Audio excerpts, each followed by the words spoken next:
So I am apparently what we call on the field a colossal dumbass because a demo expert does not actually affect depth charges. I completely read the description of it like pretty much backwards. Or really, I just glossed over the word accept depth charges, which honestly, if you ask me, makes like almost no fucking sense. Because you would think that like demo expert, but because it's like it's made to like start more fires or whatever, you would think is like things would be like more explosive than they normally otherwise would be. But no, it's everything except depth charges because clearly destroyers needed to be getting weren't did clearly there's no reason to give destroyers a little bit more wiggle room against submarines. You have to be right on fucking top of them to do shit. But that's a rant for another time. This is another KS person, so onto the blacklist you go. Uh, and we get standard battle, and we get carriers, and we get submarines. Okay. This is just the fuck me game, I guess. Pretty much everything that I fucking hate. We got double fucking carriers. Holy shit. Okay, really the fuck me game, I guess. Uh, okay. That is very annoying, but we're gonna have to deal with it. And it's also standard battle, which honestly, at this point, I'm not even too mad about. Even though I fucking hate standard, I think it's trash. Oh, we also spawned way out in the middle of bumblefuck nowhere as well. Just for the icing on the cake. But that is, does that Grom have SC? It does not look like he does. No, he does not. Uh, okay, I'm just not even going to, gonna worry about that. Is that an SE Kagero? Uh, am I an SE Kagero? Yeah. I guess he might have the improved captain. Because he actually has more HP than I do. And I'm running the standard SC, but whatever. Good on him for at least being smart enough to have SC, so we gotta give him that. Here's the Chokolov planes. Akazuki, Xianyang, and Mahan. The bright side about all of those is that we outspot them, all of them. The Akazuki and Mahan by a comfortable margin as well. The Xianyang is going to be a little bit trickier because the window is smaller. Especially when there's going to be fucking planes over here. But they luckily did not detect us, so that's fine. There's North Carolina. The only division they have is the Chkalov and the Xianyang. And the Chkalov did look... It looked like he spawned on around the 6th line and he's heading this way. So most likely the Xianyang is too. And there's a fucking cyclone. This is really just like everything that I hate just rolled into the same fucking game. We got cyclones, carriers, standard battles, submarines. The whole 9 yards. And we also have a pretty suboptimal spawn. But we're just gonna have to deal with it. On the bright side, we've not been spotted by the carrier yet. It looks like the carrier is griefing the North Carolina. So I'm okay for right now, but the problem is we really don't have a torpedo shot on anything. I mean, we could launch torpedoes at the North Carolina, but he is completely bow in. So he's really not a good target, and I can't get to a good target without hitting my fucking Windows key. There's actually double destroyer over here, which is not good. And here comes the fucking... Here comes the Chkalov planes. I'm gonna actually slow down here, and I'm gonna try and... I'm just gonna hope that these planes are gonna go on ahead towards the North Carolina, and they're not gonna accidentally spot me. And our Wichita is like full sending it as well. It's a very brave Wichita. I don't think any of those torpedoes are going to hit. I think he's going to speed out the way of them, or he's just going to slow down right into them. That works. I honestly launched those for the Mahan smoke, but we'll take that instead. I am going to burn a reload booster here because I really want to put a torpedo shot towards this North Carolina. Looks like, is he going to slow down or is he going to turn in or do both? And here comes the, here comes those planes as well. He's finally going to come and grief me. I'm gonna launch planes out, or launch torps out there before these planes spot me. Maybe question mark. I have not been detected yet by those planes. That is honestly a fucking miracle. I'm gonna hope that those torpedoes are just gonna be on target, and if not, we're just gonna have to leave the North Carolina to the Grom, because there is still a Mahan over here that there's a very real threat of getting dunked on by. Because fun fact, the Mahan actually has more base DPM than a fucking Fletcher, which is 2 tiers higher, by the way. The Mahan is tier 7 and sits at, I think, 165,000, and then the Fletcher sits at 163,000. So technically, if you want to look at just the numbers, a Fletcher gets outgunned by a Mahan, which is, I don't know, kind of embarrassing. And here's those planes, finally. And is this Mahan AFK, or is he just stuck? He's not turning his guns or anything. He's not moving. I mean, I can understand if he was stuck on nothing, because that's a really annoying thing that tends to happen. Like, I've had it happen to me a bunch of times where I was like trying to skirt an island and then I just get absolutely stuck on completely nothing, or at least nothing visible, because of Wargaming's bullshit underwater world, and there's like physical sandbars underneath the surface that you can't actually see. And while there are technically certain mods that you can install that lets you see the underwater sandbars, but the downside to that is that your game is fucking ugly. Like, it just, one of the only good things that Wargaming had going for them, at least before the Lesta split, was Wargaming's art department carried them hard.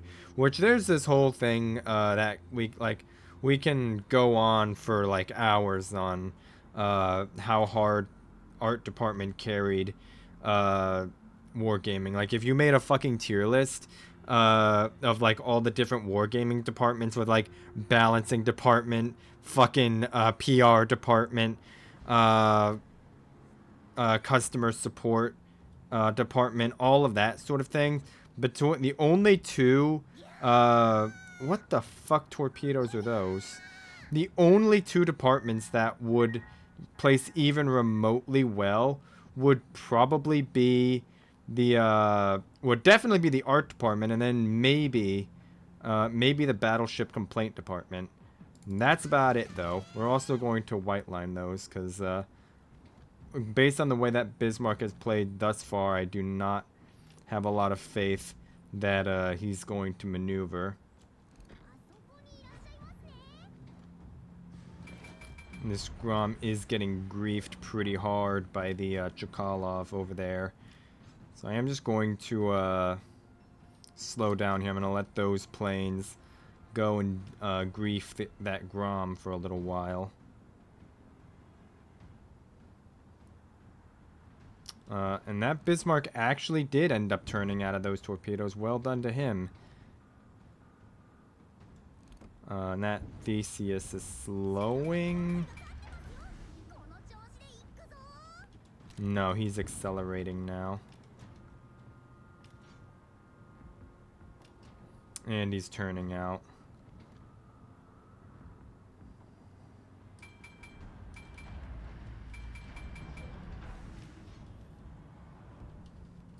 I'm just going to let these guys continue to focus their effort on that Grom. I'm just going to kind of chill right here. I am actually going to burn a reload booster because I do want to maybe be able to kill this Chkalov.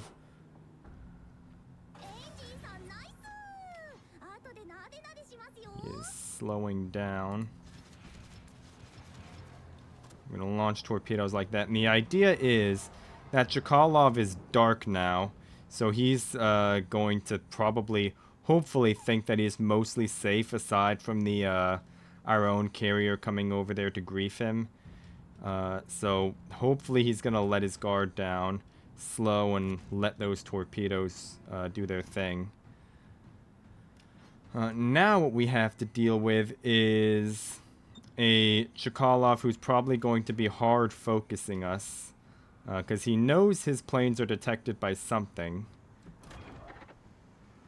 And on the bright side, the Chkalov is really the only thing that can pose a threat to us right now.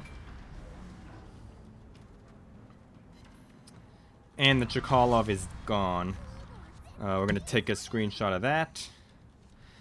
And with the threat of those planes gone, we might be able to close in on this Bismarck for a torpedo attack. And the Cyclone is working in our favor right now, though there are planes coming back here, though. That Bismarck's going to go down the channel, so we're not going to get a shot on him. But as long as we can tank these... well, actually, no, the Bismarck is turning this way, which is actually not good for me, because I was hoping that the Bismarck would break his own line of fire before these planes spotted me, but we should be able to get by these islands and away from the Bismarck fairly fine. And of course, this fucking carrier is going to get a fire. Or no, those were the Bismarck secondaries, but the carrier is going to be really annoying.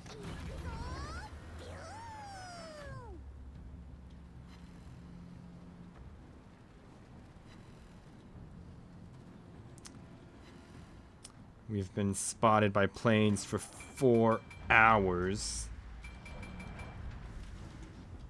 And those planes, instead of striking me and being salty that I killed him, that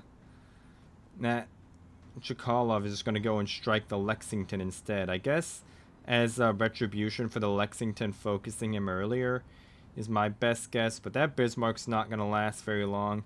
I'm hoping that my torpedoes are going to be able to get that kill on him.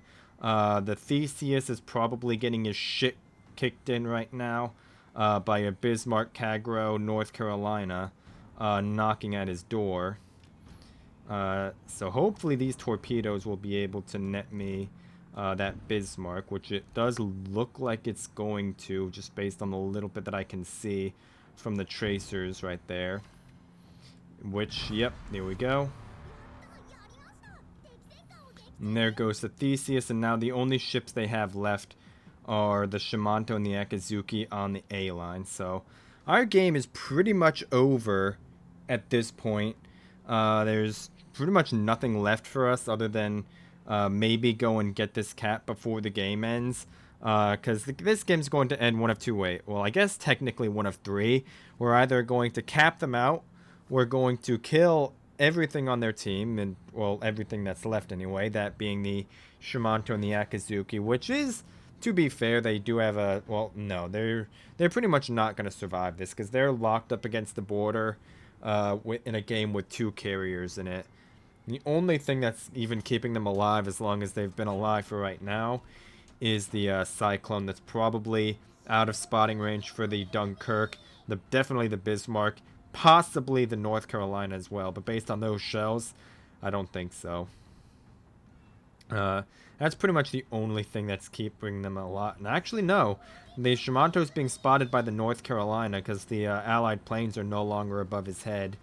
So that Shimanto is actually spotted right now on the surface, which is not good for his health to have a North Carolina that close to him. But you know, good luck to him. There is the Akizuki, though, who is going to farm out the Dunkirk to, Well, probably little effect, to be honest.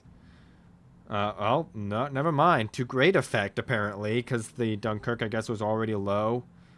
Or he just shot his guns and kept himself just kept himself spotted while the Akizuki farmed him from Spoke via Gunbloom.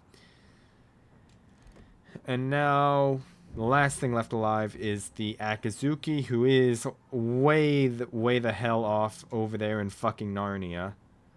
And we are also pretty much guaranteed this a little bit of extra XP from this base cap as well, because this game is about to end. So, fun times. Honestly, given the matchmate, what was handed to us, we got double carriers. The North Carolina honestly did a pretty good game, apparently, but we had double carrier, standard battle, a cyclone, submarines. Well, I mean, I guess it wasn't as bad as it could have been. We didn't have to deal with any radar. The enemy destroyers were, I mean, not the best. I mean, I'm not even going to comment on that. So, honestly, it wasn't as bad as it could have been, but we definitely kind of had our work cut out for us a little bit.